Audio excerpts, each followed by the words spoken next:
Good morning to all of you. Now अब हमें शुरू करना है श्रीलंका का मॉडल। कल हमने डिफरेंस कर लिया था कि दोनों के बीच में क्या डिफरेंस था, उसी को लिखना है। 6 मार्क्स का है ये क्वेश्चन है, तो ये बात याद रखो, वेरी इंपॉर्टेंट है। श्रीलंका का मॉडल भी दोनों में आपको पता चल गया कि यहाँ बहुसंख्यकवाद था या नहीं था। बहुसंख्यकवाद क्या था? एक कल्पना थी, जिसमें बहुसंख्यक लोग देश पे क्या करते हैं, अपना राज्य स्थापित कर लेते हैं, तो उसे बोलता है बहुसंख्यकवाद। मतलब संघर्ष नहीं करते उस चीज़ के लिए, वो थोप देते हैं। तो उसी तरीके से श्रीलंका का मॉडल जो है, उसके अंदर आप किस तरीके से लिखोगे, बड़ा आसान है। सबसे पहली बात तो ये लिखोगे, श्रीलंका जो है वो भारत के दक्षिणी दिशा में, भारत के दक्षिणी दिशा में, दक्षिणी दिशा में श्रीलंका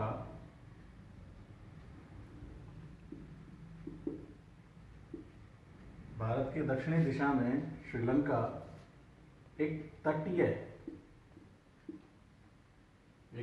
क्षेत्र, भारत के दक्षिणी दिशा में श्रीलंका एक तटीय क्षेत्र है, याद रखें। इसकी जो आबादी है, श्रीलंका की आबादी 2 करोड़ है। श्रीलंका की आबादी कितनी है बच्चा? 2 करोड़।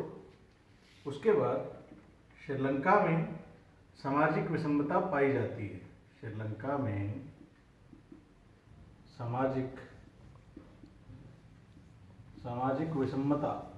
सामाजिक विषमता पाई जाती है।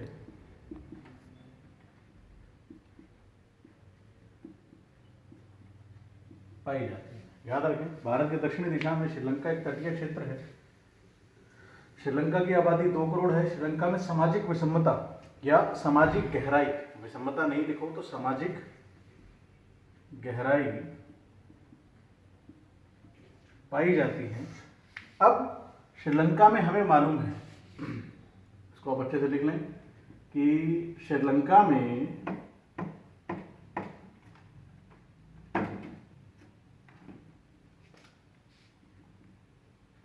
श्रीलंका में 74% सिंहली है, सिंहली भाषा बोलने वाले हैं। श्रीलंका में 74% सिंहली भाषा बोलने वाले लोग हैं या सिंहली समुदाय के लोग हैं।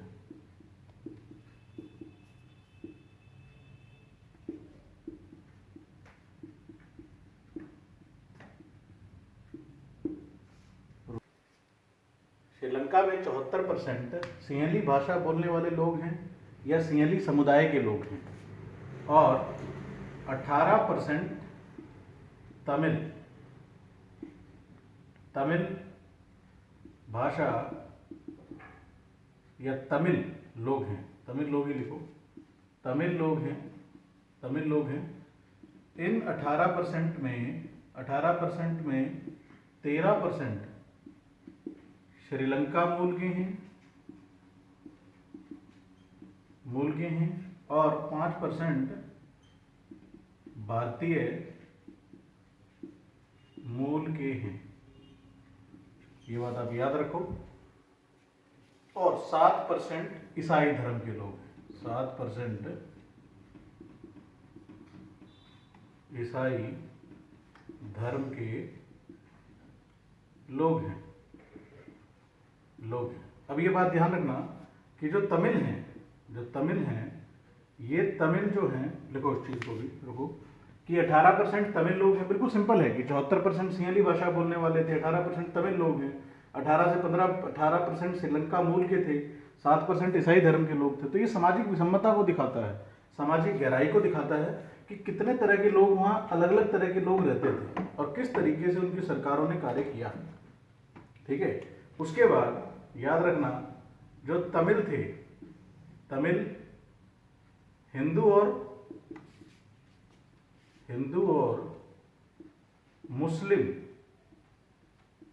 मुस्लिम समाज के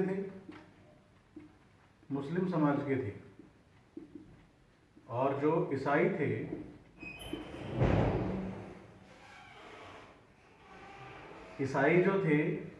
ईसाई सिंहली और तमिल दोनों भाषा बोलते थे। ध्यान रखना इस चीज को, बिल्कुल सिंपल है, एक बार बुक भी रीड करोगे तो आसानी से निकल आएगा। तो ये तो थी सामाजिक गहराई कि आपको ये बात याद रखनी है कि 74% क्या है सिंहली, और 18% कौन है तमिल, और 7% कौन है ईसाई, और 18% में से भी 13% श्रीलंकाई या श्रीलंका मूल के, और 5% भारतीय मूल के। तो ये बात आप याद रखो, ये बिल्कुल एग्जैक्ट डाटा आपके दिमाग में घुसा लो, क्योंकि यहाँ से डायरेक्ट क्वेश्चन पूछा जा सकता है। बहुत इंपॉर्टेंट क्वेश्चन है ये वाले क्वेश्चन कि सिंहली कितने परसेंट थे, तमिल कितने परसेंट थे, भारतीय तमिल कितने थे, ईसाई कितने थे।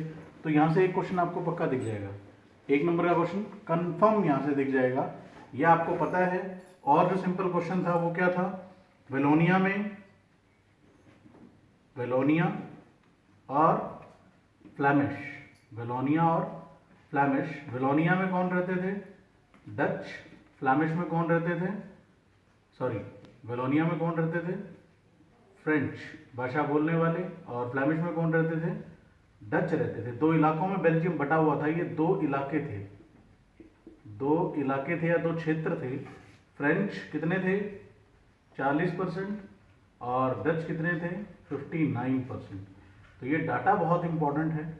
और ब्रूजल में अगर मैं देखूं तो ब्रूजल में 80% क्या थे, फ्रेंच, 80% फ्रेंच थे, और 20% कौन थे, 20% कौन थे, डच।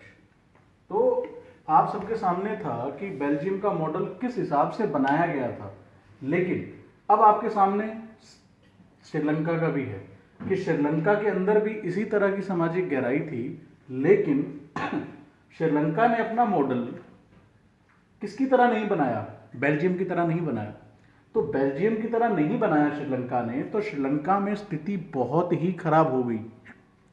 वहां पर लोगों के बीच में गृह युद्ध जैसी स्थिति उत्पन्न हो गई। ये बात याद रखें, बड़ी इंपॉर्टेंट है कि श्रीलंका का मॉडल में क्या आप लिखोगे क्या नहीं लिखोगे। यहां तक तो श्रीलंका की बात रही कि श्रीलंका में क्या क्या था, लेकिन अब जो आगे इंपॉर्टेंट है वो है श्रीलंका में बहुसंख्यकवाद। बहुत इंपॉर्टेंट है कि उसी बहुसंख्यकवाद के चलते क्या हुआ था, जो सिंहली थे और तमिल थे उनके बीच में बहुत ज्यादा तनातनी हो गई थी। तो इस चीज को हम आगे बढ़ाएंगे कि अब क्या है श्रीलंका में बहुसंख्यकवाद, श्रीलंका में बहुसंख्यकवाद, ये बहुत इंपॉर्टेंट है। बहुसंख्यावाद मैं कल ही बता चुका।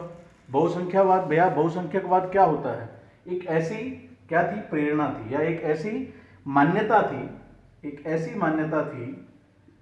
थी जिसमें बहुसंख्यक लोग देश पर अपना क्या स्थापित कर लेते हैं, अधिकार। ये बात याद रखा करो। बहुसंख्यकवाद क्या होता है, एक ऐसी मान्यता है जिसमें बहुसंख्यक लोग देश पर अपना अधिकार कायम कर लेते हैं। ये परिभाषा हमने कल भी कर ली थी कि बहुसंख्यकवाद है क्या। मतलब 2 चीजें होती हैं, एक बहुसंख्या होती है, एक अल्पसंख्या होती है। अब आपको यहां दिख रहा है कि सिंहली क्या है, बहुसंख्यक। कौन है, बहुसंख्यक। और तमिल और ईसाई क्या हैं, तमिल और ईसाई हैं भैया अल्पसंख्यक। तो अल्पसंख्यक, अब जैसे ही श्रीलंका आज़ाद हुआ 1956 में बहुत से कानून बने।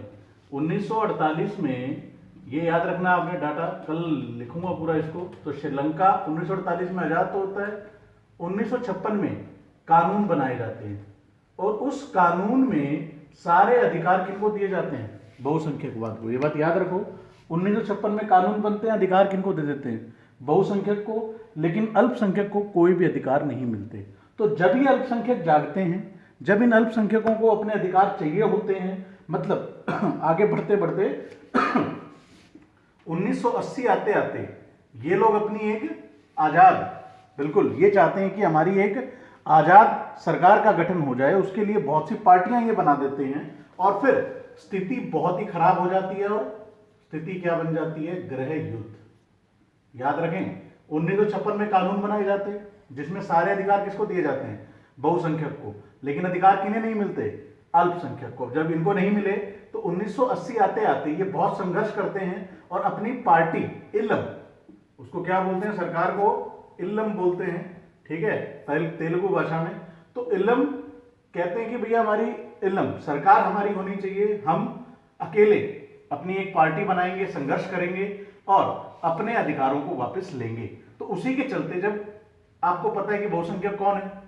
सीएलई। मजबूत भी कौन है? सीएलई। तो इन दोनों के बीच में स्थिति बहुत खराब हो जाती है। अभी सिंपल सा उदाहरण आप ले लो, एक और उदाहरण दूं। अगर आप देख रहे हो तो अभी लोग जो हैं, प्रवासी मजदूर जो हैं, वो आपको नजर आते हैं, वो अल्पसंख्यक हैं।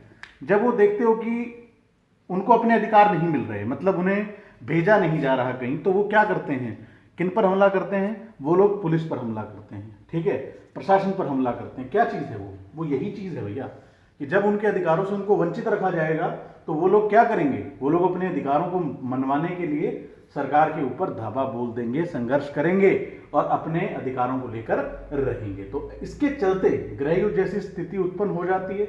लेकिन 2009 में आते आते ये सब कुछ थोड़ा सा, मतलब थोड़ा सा ठीक होता है और तमिलों को भी अपने अधिकार मिलते हैं। लेकिन आज भी वहां पर जो डोमिनेंट है, श्रीलंका में जो डोमिनेंट है 2020 में, वो सीएलई है। तो ये बात याद रखें, बहुत इंपॉर्टेंट क्वेश्चन है, क्योंकि इसके बाद सिर्फ 2 क्वेश्चन रह जाते हैं। एक की सत्ता की साझेदारी जरूरी क्यों है और दूसरा क्वेश्चन है सत्ता की साझेदारी के रूप। तो बड़ा अच्छा क्वेश्चन है ये, चैप्टर से बड़ा ही क्वेश्चन आने का है, छोटा क्वेश्चन तो आपके सामने है। यही डाटा छोटे में आ सकता है, बार बार लिख लो, बार बार याद कर लो। धन्यवाद बहुत बहुत आपका।